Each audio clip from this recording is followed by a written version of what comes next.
Selamat sore anak-anakku. Tiba waktunya kita akan beribadah dalam ibadah sekolah minggu secara online. Biarlah berkat Tuhan dicurahkan di tengah-tengah kita dan kita mengalami kebahagiaan. Walaupun kita masih kecil, kita selalu mendapatkan kebahagiaan, jaminan kepastian ada di tangan Tuhan sampai masuk surga.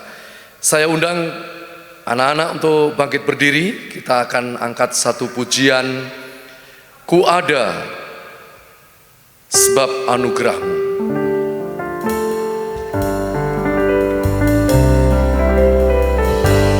Ku ada sebab anugerahmu. Ku ada karena kasih-Mu, Tuhan Yesus. Ku berterima kasih buat kasih rahmat-Mu. Kur, terima kasih Yesus, Yesus, terima kasih. Hanya anugerah-Mu buat hidupku sekarang, bukan memuji-Mu selamanya. Kor, terima kasih Yesus, Yesus, terima kasih. Hanya anugerah-Mu buat hidupku sekarang, bukan memuji-Mu selamanya. Lipat tangan, tutup mata, kita berdoa. Kalian berdoa dalam hati, omisi berdoa. Kami menyerahkan ibadah sekolah minggu pada sore hari ini ke dalam tangan-Mu. Boleh terjadi semata karena anugerah cinta kasih-Mu. Dan kami bersyukur atas kesempatan yang Tuhan berikan sampai detik hari ini untuk mengabdikan diri, mempersembahkan hidup sepenuhnya hanya untuk beribadah dan melayani Tuhan. Urapi kami semua yang ada di rumah-rumah, dimanapun kami berada. Biarlah urapan yang sama, berkat yang sama Tuhan curahkan kepada kami semuanya. Kami serahkan ibadah ini dari awal hingga akhir sepenuhnya ke dalam tangan pimpinan Tuhan. Segala gangguan setan iblis dalam rupa dan bentuk apapun, kami usirkan semua dalam nama Yesus Kristus. Segala setan pergi, darah Yesus yang berkuasa. Inilah doa kami dan kami mulaikan ibadah ini hanya di dalam nama Tuhan kami Yesus Kristus. Haleluya, amin. Silakan duduk kembali anak-anak. Kita akan lanjutkan pujian kita, Happy Ya Ya Ya, Happy Ye Ye Ye.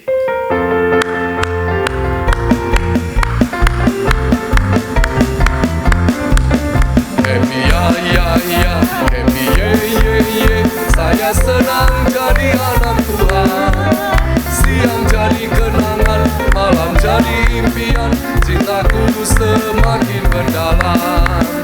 Happy ya ya ya, happy ye ye ye. Saya senang jadi anak Tuhan.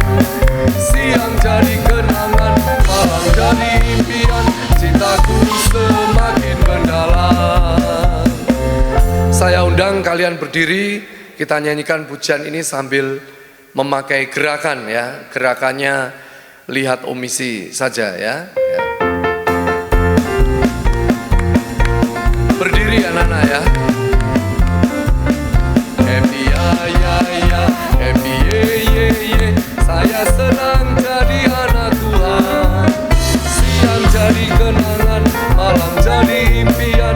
Cintaku semakin mendalam lagi. Happy ya ya ya, happy ye ye ye.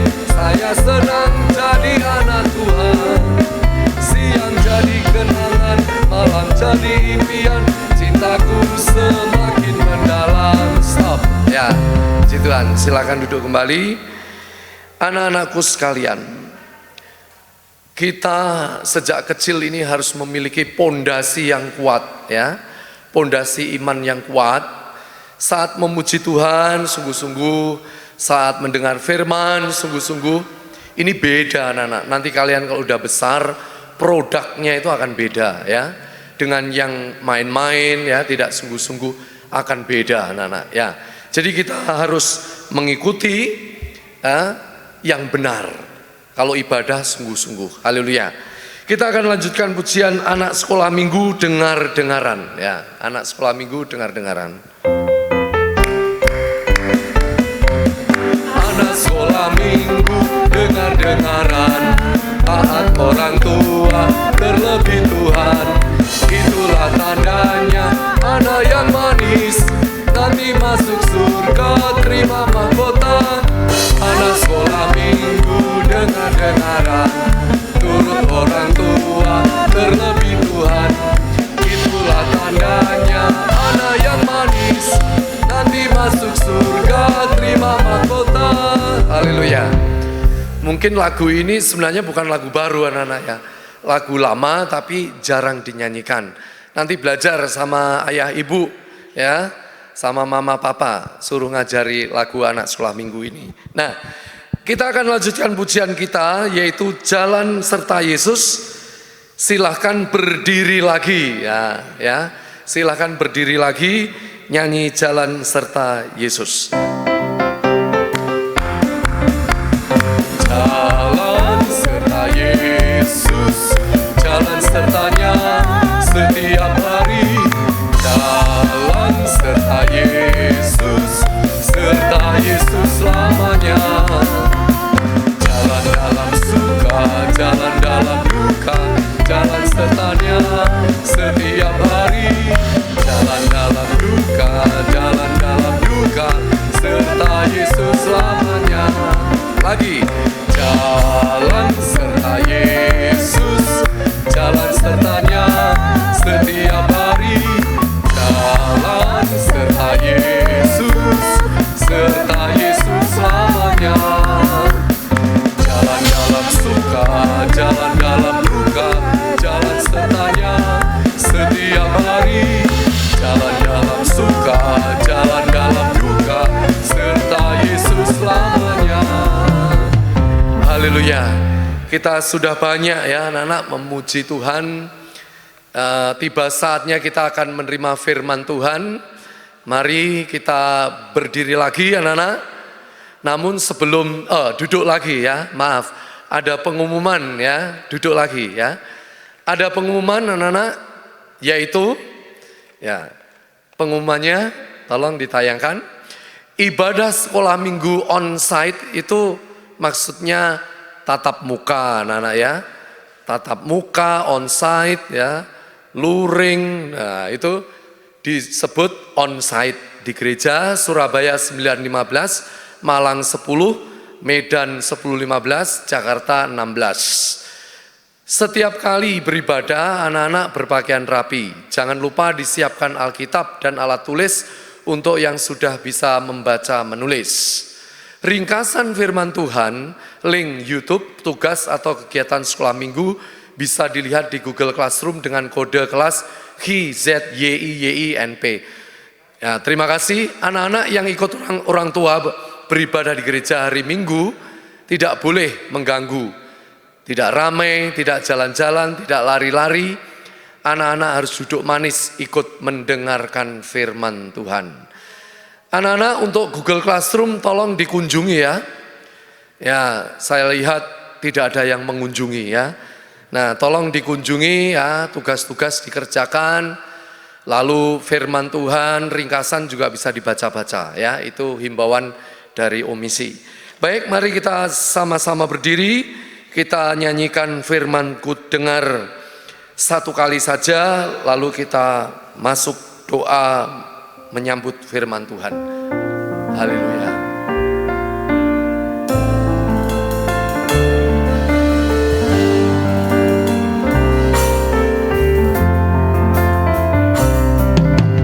Firman Tuhan ku dengar,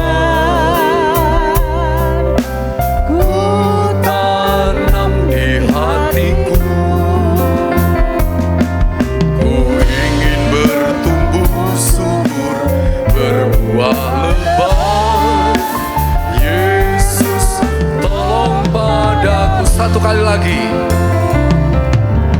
Firman Tuhan ku dengar, ku tanam di hatiku, ku ingin bertumbuh subur, berbuah lebat. Yesus, tolong padaku. Inilah kerinduan kami Tuhan. Setiap kali kami akan menerima firman-Mu, satu hal saja yang kami minta, biarlah firman yang Engkau taburkan Tuhan, tidak terbuang percuma, tetapi tertanam mantap di dalam hidup kami, bertumbuh, berkembang, dan berbuah.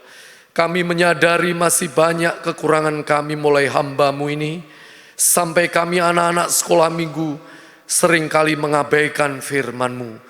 Tetapi pada sore hari ini kami bertekad untuk mentaati, untuk dengar-dengaran akan firman-Mu yang sebentar lagi akan kami dengar. Biarlah urapan Roh Kudus saja yang memampukan kami untuk bisa mendengar dengan baik, mengerti dengan baik, percaya dengan baik, sampai mentaati dengan penuh tanggung jawab dan kesetiaan. Inilah doa kami Tuhan. Segala bentuk gangguan setan yang menghalangi penaburan firman-Mu, kami usirkan semuanya dalam nama Yesus Kristus. Pergi, darah Yesus yang berkuasa. Berfirmanlah Tuhan, kami siap mendengarkannya. Di dalam nama Tuhan Yesus Kristus kami sudah berdoa, haleluya, amin. Silakan duduk kembali anak-anak. Firman Tuhan pada sore hari ini berjudul perumpamaan tentang dua orang anak. Nah, itu judulnya. Matius pasal 21. Mari kita baca Matius pasal 21 ayat 28 sampai 32. Kita baca keseluruhannya dulu ya. Baru nanti Om Misi jelaskan. Matius pasal 21 ayat 28 sampai 32. Perumpamaan tentang dua orang anak. Tetapi apakah pendapatmu tentang ini? Seorang mempunyai dua anak laki-laki. Ia pergi kepada anak yang sulung dan berkata, "Anakku, pergi dan bekerjalah hari ini dalam kebun anggur." Jawab anak itu, "Baik Bapa," tetapi ia tidak pergi. Lalu orang itu pergi kepada anak yang kedua dan berkata demikian juga. Dan anak itu menjawab, "Aku tidak mau." Tetapi kemudian ia menyesal, lalu pergi juga. Siapakah di antara kedua orang itu yang melakukan kehendak ayahnya? Jawab mereka, "Yang terakhir." Kata Yesus kepada mereka, "Aku berkata kepadamu, sesungguhnya pemungut-pemungut cukai dan perempuan-perempuan sundal akan mendahului kamu masuk ke dalam kerajaan Allah. Sebab Yohanes datang untuk menunjukkan jalan kebenaran kepadamu, dan kamu tidak percaya kepadanya. Tetapi pemungut-pemungut cukai dan perempuan-perempuan sundal percaya kepadanya. Dan meskipun kamu melihatnya, tetapi kemudian kamu tidak menyesal, dan kamu tidak juga percaya kepadanya." Haleluya.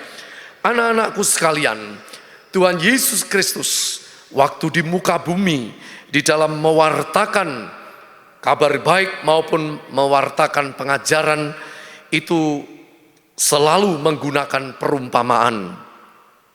Ya, apa itu perumpamaan? Perumpamaan artinya perbandingan, ibarat atau bagaikan, menyamakan satu hal dengan hal yang lain. Contoh anak-anak ya, di dalam Alkitab dikatakan orang-orang yang menanti-nantikan Tuhan mendapat kekuatan baru.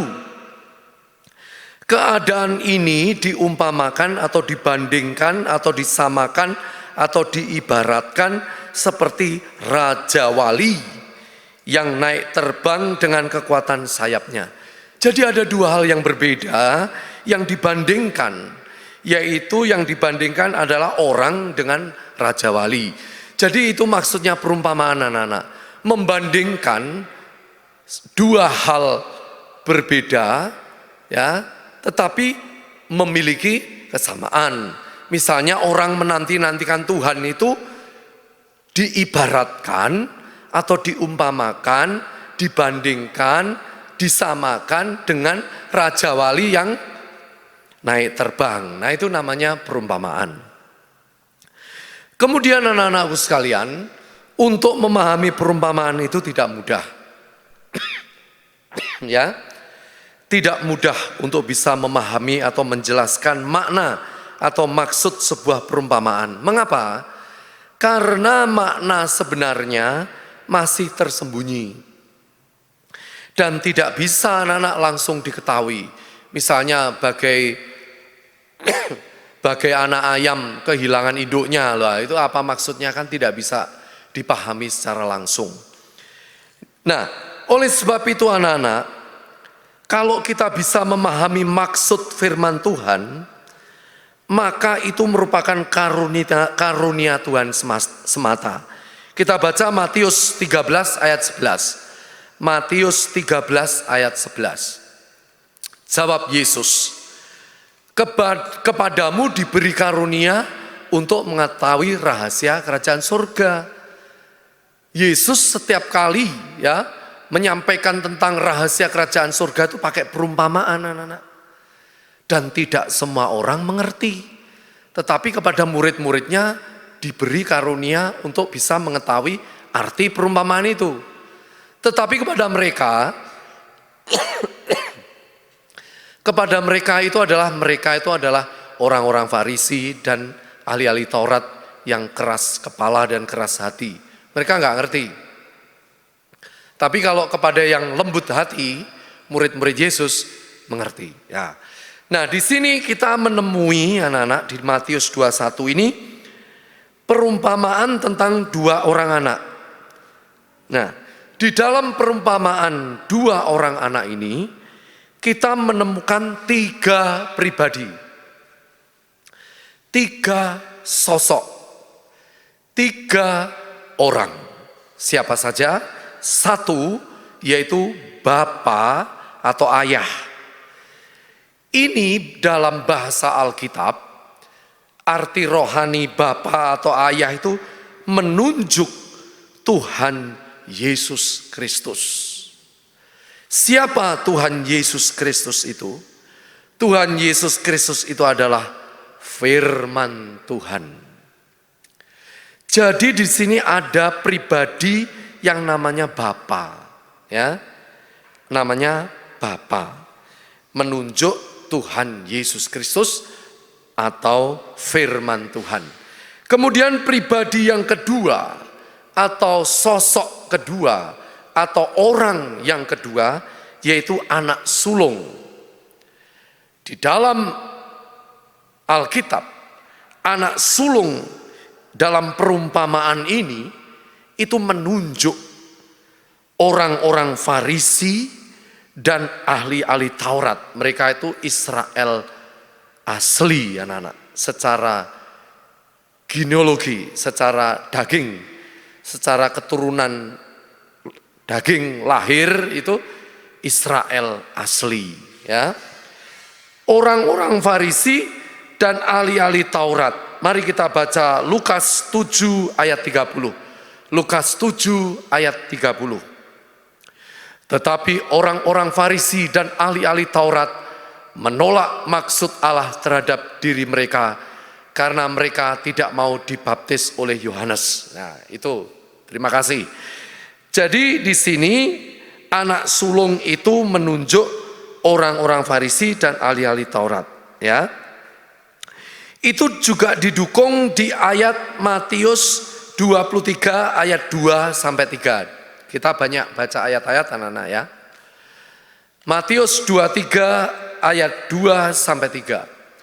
Ahli-ahli Taurat dan orang-orang Farisi telah menduduki kursi Musa. Sebab itu turutilah dan lakukanlah segala sesuatu yang mereka ajarkan kepadamu. Tetapi janganlah kamu turuti perbuatan-perbuatan mereka, karena mereka mengajarkannya tetapi tidak melakukannya. Jadi ahli-ahli Taurat dan orang Farisi ini adalah ahli dalam hal hukum Taurat atau firman Tuhan. Mereka menduduki kursi Musa. Musa itu hukum Taurat. Menduduki kursi Musa berarti hukum Taurat itu diwariskan dari Musa kepada orang-orang Farisi dan ahli-ahli Taurat. Jadi mereka itu dipercaya hukum Taurat, 10 hukum Allah yang diterima Musa karena Musa udah mati, lalu diteruskan oleh orang-orang Farisi dan ahli-ahli Taurat. Itu maksudnya menduduki kursi Musa. Nah, sayang 1000 kali sayang anak-anak, walaupun orang Farisi dan ahli Taurat ini ahli Alkitab, ahli firman Tuhan, tetapi tidak mau mentaati anak-anak. Ini bahaya. Tidak mau melakukan atau mentaati. Mereka hanya pintar mengajarkan secara teori saja, tetapi prakteknya tidak mentaati, tidak mau, menolak. Mulai berita keselamatan menolak, Yohanes Pembaptis itu menunjuk kabar baik, ya, menunjuk Injil keselamatan, tolak, ya, karena Yohanes Pembaptis itu menunjuk baptisan orang berdosa, ya, untuk orang berdosa, ya, berita pertobatan, berita keselamatan. Mereka menolak. Ahli Taurat dan orang Farisi ini menganggap dirinya tidak layak, ya, artinya menolak keselamatan. Tapi kalau mengajarkan firman Tuhan pinter. Mereka itu menaruh beban pada orang lain. Kamu harus begini, kamu harus begitu, harus taat ini, taat ini. Tapi dia sendiri tidak mau menyentuh beban itu. Jangankan memikul beban, nyentuh beban itu aja nggak mau. Artinya munafik. Munafik itu antara yang dikatakan dengan yang dilakukan tidak sama. Mereka mengajarkan firman Tuhan tetapi tidak melakukannya. Ini anak sulung dalam perumpamaan 2 orang anak itu tadi. Nanti Om Misi jelaskan letak kemunafikannya di mana, ya. Kemudian pribadi yang ketiga atau sosok atau orang ketiga itu namanya anak yang kedua. Ya, karena hanya bapak ini punya 2 anak. Kalau tadi menyebut sulung, supaya penyebutannya paralel, berarti anak bungsu. Kalau yang pertama tadi disebut anak pertama, maka penyebutannya anak yang kedua. Tapi di sini anak sulung, terus baru kemudian anak yang kedua. Berarti anak yang kedua itu sama dengan bungsu. Menunjuk orang-orang berdosa, anak-anak. Kalau anak sulung, orang-orang Farisi, ahli-ahli Taurat, ahli hukum Allah, ahli Alkitab, pintar mengajarkan, tetapi tidak mempraktekkan. Tapi kalau anak kedua atau anak bungsu, menunjuk orang-orang berdosa, anak-anak. Seperti Om Misi, ini orang berdosa. Diwakili oleh pemungut cukai, itu petugas pajak, ya. Pokoknya kalau zaman dulu itu orang berdosa itu mesti yang ditunjuk pemungut cukai. Memang mereka banyak korupsi, anak-anak, ya. Menindas orang miskin. Menarik pajak itu di luar ketentuan, ya. Misalnya pajaknya seharusnya 1 itu ditagih bisa berlipat kali, ya. Jadi curang begitu. Itu pemungut cukai, orang berdosa. Kemudian perempuan-perempuan sundal. Sundal itu najis, tidak baik. Perempuan yang tidak baik, yang najis. Nah, mari kita lihat sikap kedua anak tersebut terhadap kehendak atau perintah Bapa atau perintah firman Tuhan. Kita lihat gambar yang berikutnya. Ya. Nah, ini bapaknya datang kepada anak yang sulung. Menyuruh anak sulung ini pergi ke kebun anggur, suruh kerja. Dia menjawab apa, anak-anak? Anak sulung itu menjawab dengan mulutnya, baik Bapak. Loh, berarti kan baik ini, ya. Baik Bapak itu artinya nurut. mentaati, tapi ternyata tidak pergi ke kebun anggur. Itu duduk-duduk itu ternyata nganggur. Ngomongnya, mulutnya berkata baik Bapa, tetapi tindakan sikapnya itu tidak mentaati kehendak Bapa atau kehendak firman Tuhan. Enggak mau ke kebun anggur sesuai perintah, tapi justru ya melakukan aktivitas yang lain. Di gambar ini duduk-duduk ya. Ini namanya munafik. Mulutnya berkata baik Bapa, tapi kenyataan perbuatannya tidak. Menolak. Berarti perkataan dan perbuatan tidak sama. Tidak cocok. Ya. Nah, anak-anak hati-hati mulai dari omisi ya. Makanya jangan terburu-buru ngomong ya. Dipikir dulu. Kalau ngomong itu dipikir dulu baru ngomong ya. Baik. Lalu sikap anak yang kedua bagaimana? Anak bungsu, itu gambarnya. Anak bungsu waktu disuruh, ayo pergi ke kebun anggur bekerja. Dia dengan tegas berkata, tidak ya, aku tidak mau. Nah, anak bungsu tadi kan menunjuk orang berdosa. Orang berdosa ini kan kalau disuruh yang baik kan tidak mau.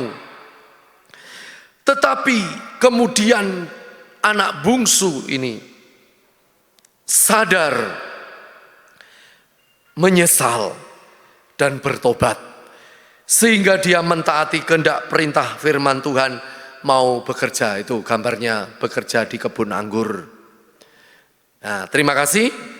Jadi anak-anakku, Tuhan menghendaki kita itu antara mulut dan perbuatan itu sama. Kalau disuruh oleh Tuhan, itu harus selalu berkata, ya Bapa, ya Aba, ya Bapa. Hanya ada satu jawaban saja. Perintah Tuhan apapun, itu harus dijawab, ya Aba, ya Bapa. Ya, memang kita akui dalam kenyataan kita seringkali tidak mau. Moh itu bahasa Jawa. Ayo ini, gak mau. Jangan berlarut-larut dalam kata tidak mau. Tetapi saat firman Tuhan diberitakan, kita sadar, menyesal dan bertobat, segera bertobat dan katakan, ya mau Tuhan. Mau anak-anak? Untuk mentaati firman Tuhan? Haleluya. Puji Tuhan. Akibatnya ada anak-anak ya. Akibat munafik atau tidak taat firman Tuhan, tidak masuk surga. Mari kita baca Matius 21 ayat 31. Matius 21 ayat 31. Siapakah di antara kedua orang itu yang melakukan kehendak ayahnya? Jawab mereka, yang terakhir, yaitu yang anak bungsu tadi. Kata Yesus kepada mereka, aku berkata kepadamu, sesungguhnya pemungut-pemungut cukai dan perempuan-perempuan sundal akan mendahului kamu. Mendahului kamu artinya masuk surga. Sedangkan yang anak sulung tidak masuk surga. Diselip anak-anak ya, disalib. Didahului, kalau naik motor kendaraan kita menyusul, mendahului, itu menyalip ya. Artinya kita masuk surga. Orang berdosa yang bertobat lalu taat masuk surga. Kalau orang Farisi Saduki atau orang Kristen yang pinter Alkitab tetapi tidak mentaati, itu masuk neraka. Hasil taat firman Tuhan yaitu masuk surga ya. Nah, baik anak-anak, itu saja firman Tuhan ya, sampai di sini. Kiranya Tuhan yang berbicara lebih lanjut di dalam hati anak-anak, di hati kita semuanya. Mari kita tundukkan kepala, lipat tangan, kita berdoa. Terima kasih Tuhan atas kesempatan yang Tuhan berikan pada kami untuk menerima firman-Mu. Biarlah kami mentaati firman-Mu, tidak munafik, tetapi selalu berkata, ya Aba, ya Bapa, terhadap seluruh kehendak Allah, terhadap seluruh perintah Tuhan, terhadap seluruh larangan-larangan Tuhan. Kami patuh taat sepenuhnya tanpa reserve, tanpa perlu bertanya alasannya apa, tetapi hanya berkata, ya Bapa, terima kasih Tuhan. Berkati kami semuanya anak-anak dalam sekolah masing-masing, kesehatan, pergaulan, orang tua semua diberkati oleh Tuhan dan selalu semakin setia beribadah melayani Tuhan sampai selama-lamanya. Akhirnya kami membawa pulang berkat, yaitu dalam nama Tuhan kami Yesus Kristus kami sudah berdoa dan mengucap syukur. Haleluya. Amin. Selamat sore, sampai jumpa minggu depan. Tuhan memberkati.